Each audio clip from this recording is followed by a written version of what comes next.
DreAllDay.com. What's good, everybody? Dre Baldwin, DreAllDay.com. Today I'm making this video for the athletes out there and for the parents, the teachers, the coaches, whoever else. If you deal with an athlete somewhere in your life, an athlete is a loved one, family member, friend, pass them this video. I'm making this video to explain to all athletes why you need to develop some non-athletic skills that you're going to need for the rest of your life. Now, we know the basic reason is that when you finish playing your sport, I'm sure you've heard of this, you probably thought of this already. When you get done playing your sport, you still got the other half of your life to live. You might be 40 years old when you retire. If you're amazing, you'll be 40 when you retire.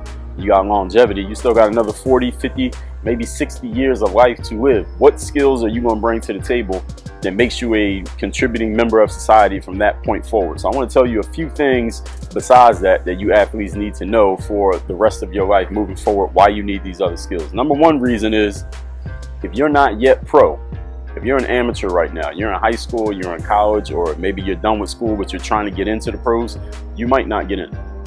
I'm not telling you that to discourage you or to tell you to stop trying. I'm telling you that the simple fact is everybody ain't gonna make it. There's a limited number of jobs. It's not like being a lawyer or a doctor where everybody can get the certification and they're officially a lawyer or a doctor. In professional sports, there are teams, right? At least in team sports, each team has a roster limit, and there's a limit to how many teams there are. So there's only an X number of people who can even get in no matter how good you are. So you might not get in as a pro. If you're already a pro, there's no guarantee you're going to have a job next year. There's no guarantee your career will continue past where you are right now. And if you're not a pro, there's no guarantee you'll ever become one in the first place. So what are you going to bring to the table for the rest of the world? How are you going to eat?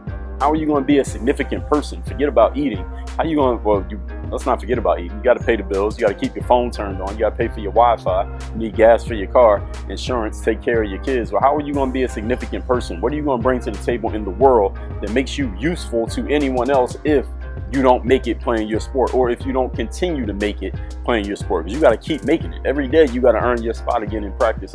Everybody can't stay in. There's new rookies coming in every year, new people trying to get in all the time. Again, this is not to discourage you from trying. Keep trying, keep doing your thing. But if you don't make it, if you're not in, what else do you have that makes you a useful, valuable, significant individual? That's a question that you need to answer. Number two, even if you do make it, by the time you get done, you got what, 50 years to live. I mean, you're 40 when you get done. You're probably in good shape. You're an athlete. You may live to you 90 or 100 years old. What you gonna do? Was you just going to wake up and roll around in your money every single day?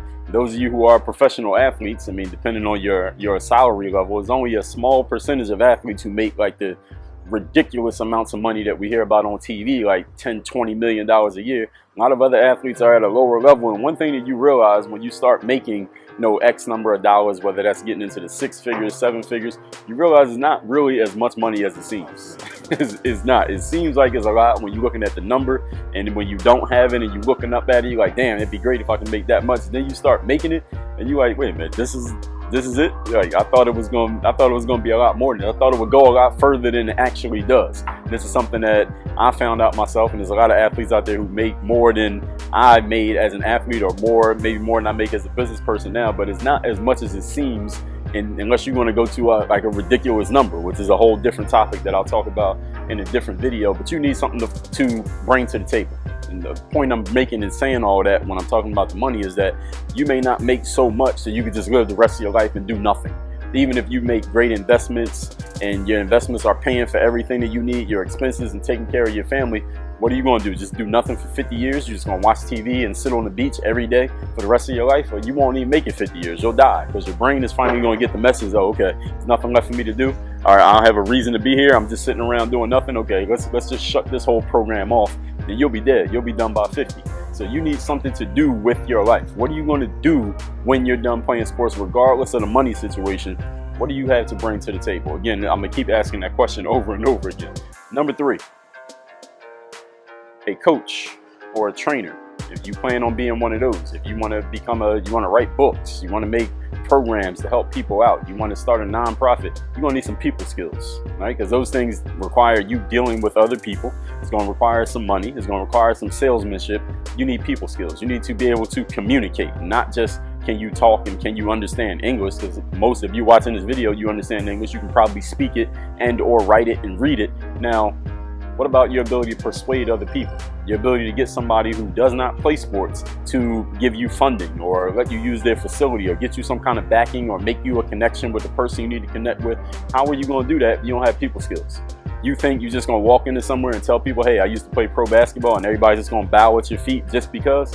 No, it's actually the opposite. People are going to look at you like you probably don't know what you're doing, that you don't know nothing, that you're not serious, that you're not to be taken seriously as a business person because of the fact that you play sports. I heard Magic Johnson saying this exact thing. And when he first tried to start his business, people weren't taking him seriously because they were like, yo, you a basketball player. You don't know nothing about business. So it wasn't the fact that he played for the Lakers and he was such a famous hooper worked against him rather than for him. He had to prove his mettle as a business person in order to be looked at as a real business person. If you ain't as famous as Magic Johnson, it's going to be even harder because not only are you not famous, which means you can't just get into certain rooms that Magic could get into because of his brand. You also ain't going to be taken seriously because all you were was an athlete.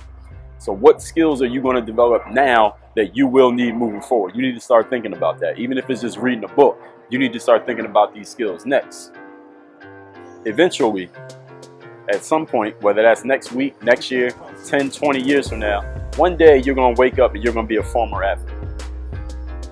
You're going to be a former football player, basketball player, overseas player, fill in the blank, whatever you do now. One day you'll be a former one of those.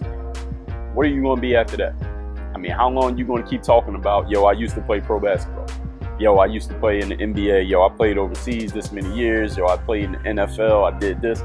How long are you going to keep talking about that before you do something new? Eventually, people are going to get tired. They're going to be like, okay, yeah, you did that, but what you doing now? Yeah, you used to play overseas, but who are you now? All right, you played overseas, that's cool, but damn, that was like 3 years ago. You stopped playing overseas, you still talking about it? You ain't doing nothing since? What are you going to bring to the table for the world when that's over? And maybe your career is just starting right now, so this is going in one ear and out the other, but don't say nobody ever gave you the information. Don't say nobody ever brought it to your attention. At some point, you have to develop some other value outside of the fact that you used to do that thing. And there will be a day where you used to do it that if you ain't got no answer, I don't even want to, it ain't gonna be good for you. But that's not gonna be a problem for you because I'm telling you now so you don't have the excuse of saying nobody told you or nobody brought you the information. Hopefully this is valuable to some of y'all out there. Work on your game. DreAllDay.com.